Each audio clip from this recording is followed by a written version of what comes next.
Hello and welcome back to the Video Automation Blueprint course. So this full course is going to teach you how to make money with YouTube channels without actually showing your face. So my name's Kunjal Kanabar and I'm the founder of the Online Business School, and that's where we show people how to make money online with their own online business. So in this module of the full course, I'm going to show you how to create videos that YouTube actually likes, so therefore shows it to more people. So in this video, we're going to cover the key metrics that you need to know. So there's certain words that you need to know when you set up a faceless YouTube channel, and we're going to go through what those mean. So we covered them very briefly in an earlier module, but in this one, you're going to understand what YouTube actually likes and what actually makes a difference for videos that don't get any views and videos that get thousands and thousands of views very quickly. So the first term we want to go through is CPM. What does CPM actually mean and why are we so interested in it? So CPM stands for cost per mil. So mil doesn't mean million, it means 1,000. So what that is the cost that advertisers are willing to pay for every 1,000 views of their ad on your channel. So if you think about it, that makes a huge difference to how much money you're going to make. So one channel could make a video that gets 10,000 views, and another one could get to make a video that gets 10,000 views, but they could have very different CPMs based on what the video is about, and therefore they make different amounts of money. So a higher CPM means more revenue, so more money for you per 1,000 views. But the thing is that while I'd love to give you a fixed CPM for each niche you're going to go into, the CPM isn't a constant number. It does actually vary, and this is what it is affected by. The first thing is type of content. So what kind of content are you creating? The thing is, like I mentioned, that different niches attract different advertising rates. So let's say you've got a technology review YouTube channel where you're reviewing iPhones and laptops and expensive gadgets like that, and versus a normal blog where you're just walking around and talking about your life. Obviously those channels have very different CPMs because advertisers won't really want to advertise on the vlog. You might get quite generic adverts, whereas technology companies would specifically want to advertise on your technology review site because they know the people that are going to be watching it are going to be very interested in technology, and that's the people they want to get in front of. That's why they're willing to pay more to advertise on your channel. So the other thing is audience demographics. So it depends who the type of people your viewership is. So it depends on age, location, and your interests and income levels actually as well. They play a big role. So if you're making very generic content that appeals to everyone and maybe appeals to a lower income bracket or people that may not spend as much money, nothing necessarily against that, but it's about what are advertisers willing to pay for. Whereas if you're advertising to people that clearly have money, they want to spend money, they're interested in things, and they're consumers, that you're going to get a higher CPM and therefore make more money with your channel. The other thing is seasonality. So seasonality means that the amount you're going to make is going to be different based on different seasons. So for example, a very obvious example is that in Q4, which is the last quarter of the year, so October, November, December, those months you're going to make more money because advertisers for big companies have all their marketing budget left at the end of the year and they want to really spend it, especially around big spending type of months like Thanksgiving, Black Friday, Christmas holidays, and the New Year and so on. Q4 is really the time when people spend more. So CPM does actually change based on the time of year you're advertising in as well. So what does RPM mean? You might have heard CPM, but you might have heard RPM a little bit less. So RPM stands for revenue per mil, and that's the revenue generated, the actual revenue generated by you per 1,000 views across your YouTube channel. And what that number helps you understand is your earnings. So it helps YouTube creators understand how much they're making better. So it gives you a full picture of your channel's earning capacity from all the revenue sources, right? So you might not be making all your money from advertising, or also known as AdSense. You might be making money from other things as well. So this includes ads, channel memberships, which is also a way of making money in YouTube, super chats, and YouTube premium revenue. So it includes all of those income streams and adds them up, right? So that also isn't a fixed number, and RPM can vary based on the following factors. So the first thing is your monetization method. So it's influenced not by just ad revenue, but other monetization streams. So if you do more lives, for example, you might get more super chats, you might get people, sending money while you're doing the live, viewer engagement. So the important thing, you're always going to have this, is that people need to be engaged. So you need to get people on your video, but also watching it and also engaging with it. So they might be writing comments, they might be talking on your live stream, if you're doing a live stream, that is. And content has to align with what your audience are interested in and looking for. So if you've got an audience, but you make something completely different for them and it doesn't really resonate with them, they won't engage with it, right? So you have to understand who you're targeting, why they're interested in watching your videos, and you kind of need to keep their interest there. You need to keep making videos that they are interested in. If you start going left field every video, you're not going to have good engagement, because they're just going to be switched off, because you're not advertising to that pocket of people anymore. You're going for a different pocket of people, so they won't be as interested. The next thing we want to talk about is click-through rate. So click-through rate is the rate at which viewers see your thumbnail on YouTube and they click on it. So that's the rate. So the higher the click-through rate, the better YouTube then thinks that, that's relevant for that person's search, or that person's now watching it. So obviously YouTube likes a higher click-through rate, but there's a caveat to that. So click-through rate is even more vital for faceless channels, because with personal brands, they know who the person they've subscribed to, right? So they know that person's face. So if let's say you're watching a Gary V video, and you see Gary V's face on all of these YouTube thumbnails, it's Gary V video, I'm going to click it. You don't necessarily look at the design of the thumbnail, you just see Gary V, I'm going to click on it. So there isn't a charismatic host there, because it's a faceless channel. So that's why your thumbnails have to be very good to get a higher click-through rate. So you consistently get a good click-through rate, because one video, it might be good, in 1 minute it might not be as good. So your click-through rate is a direct reflection of how enticing your video appears to potential viewers.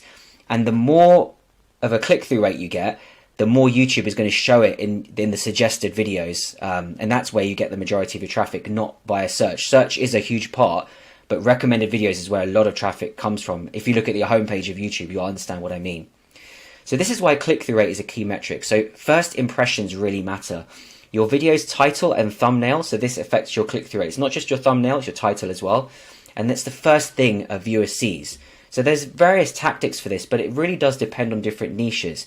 We'll talk about thumbnails later in the course, but what I want to talk to you about thumbnails is that everyone seems to use a certain type of thumbnail when it's not necessarily the right thing to use in that niche. So let's have a look at Mr. Beast's channel and look at his thumbnails. Some people take that kind of approach and use it for everything. So they have this weird, astonished face on their, on their thumbnail, and they're pointing, and there's circles around it, and it's bright colors and everything. That may not resonate with people who are watching, a geography tutorial, or like a history documentary, or something about celebrities. It may not just work, right? You may be watching something about religion, for example. Now that may not work for, like, a Mr. Beast thumbnail may not work for that. So be very careful about what you see and what you think, that may not be the right thing to do for my niche, even though people are doing it. You've got to remember that your competition might not know what they're doing. Anyone can publish a video, but you need to also think for yourself as well. And it's about not just attracting views. This is the caveat that I was talking about before. It's not just attracting views and clicks. It's about attracting the right viewers, because remember, you want to not only get people to your video, you want them to watch. So the worst thing would be to get a high click-through rate, but then people click off straight away, because then YouTube will instantly think that it's a misleading thumbnail and title, because they jump on the video and then they'll just be like, what is this? And they'll leave. So you need to make sure that it's congruent. So your video is actually congruent with the title and thumbnail. Don't use clickbait. You use things that do affect the click-through rate, so increase the click-through rate a bit. There are things you can do, but don't do clickbait, and don't make sure their expectations are met immediately when they click on the video. Within the first 5 to 10 seconds, they should know they're in the right place. I'm going to keep watching. So a high click-through rate can, it does signal to YouTube that your content is engaging, but just make sure that your video corresponds with that. Now that leads into watch time. So if you see any of the big YouTube creators talking about what made them successful, they say it's about two things. It's about the click-through rate, the rate at which people click on your video and how long they watch it for. It's about retention. So your watch time represents the total duration that viewers have spent watching your videos, and it's a cornerstone metric in YouTube's algorithm. So YouTube looks at how long people are watching your videos for. All right, so it's not necessarily about the length of the video, it's about the retention. So it's about the percentage time someone's watching it. So let's say they're watching it for 70% of that time. That's really good, right? So that you want to get really as high as you can. You want people to watch your entire video. If it's 20%, that's not going to work very well. So what it does show you, watch time shows YouTube that your content is good enough. It's engaging for people to keep their attention.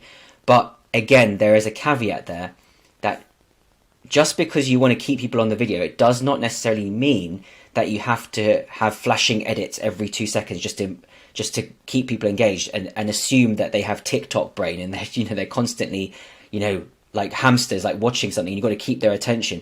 You can still have an engaging video without doing that. You don't necessarily have to have flashing images and lights and numbers and everything just to keep their attention. They are human beings and they just want to sit and watch a video and enjoy it. So you've got to keep in mind your niche. If someone's watching, we'll go through this examples in a separate video, but if someone's watching a certain type of video, like let's say a tutorial or a little bit of a calmer documentary, they're not going to want edits every 2 seconds necessarily compared to other niches. So here's what you need to understand about watch time.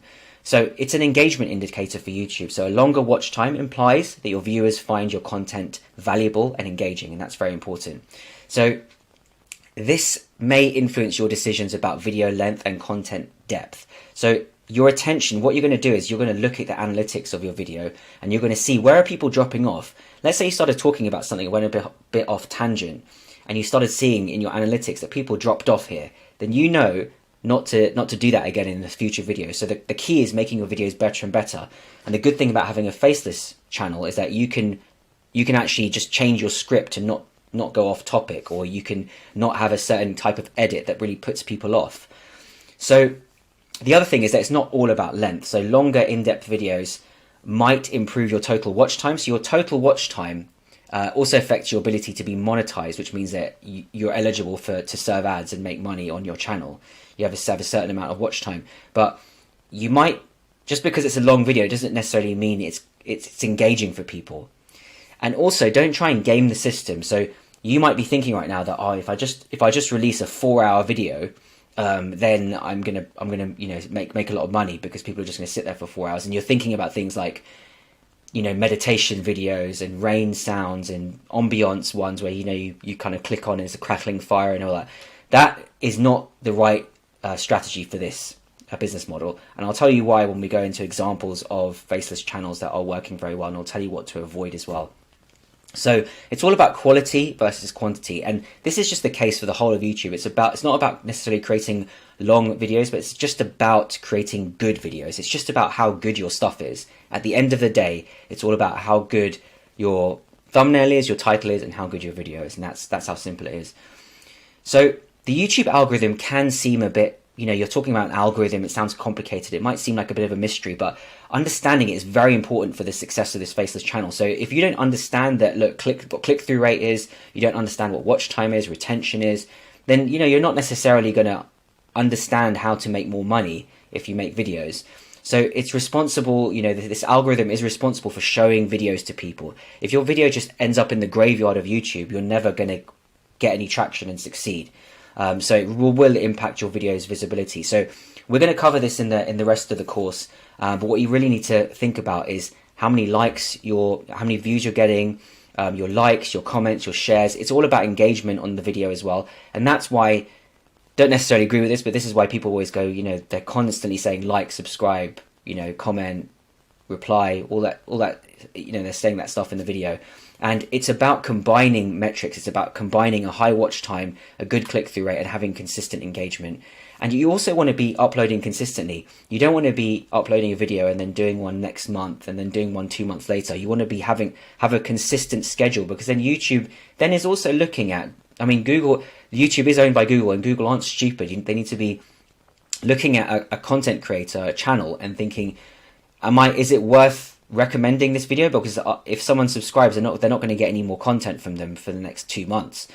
they want active channels that aren't gathering dust. So it's all about content consistency as well. Whatever works for you. And you should create videos that are tailored for faceless content that keep them engaged, because you're not going to have that host, that person that they know on the video. So remember, this video, if you enjoyed it, this is part of a full course about YouTube automation, and you can find this for free. We cover everything. There's no strings attached in my channel. So if you go into my channel, there's a full playlist called Video Automation Blueprint, and you'll find the entire course there to enjoy. And if you got value, just make sure you subscribe, because we're going to be adding more videos to this course. We're going to be adding updates, and also you'll make sure that you'll get any full free courses in the future as well. And if you're interested in making more money online with your own online business, check out my website, which is called the Online Business School. And I have a completely separate business model than YouTube automation. This is one of my income streams, but my main business model is about information products, building a personal brand, building membership sites, building coaching programs, and getting people to those programs. And it's about funnels, and this is where the big opportunity is with online marketing. So if you're interested in that, head on over there, and you can get yourself a free trial as well, and check out the members area. And if you don't like it, you can cancel as well.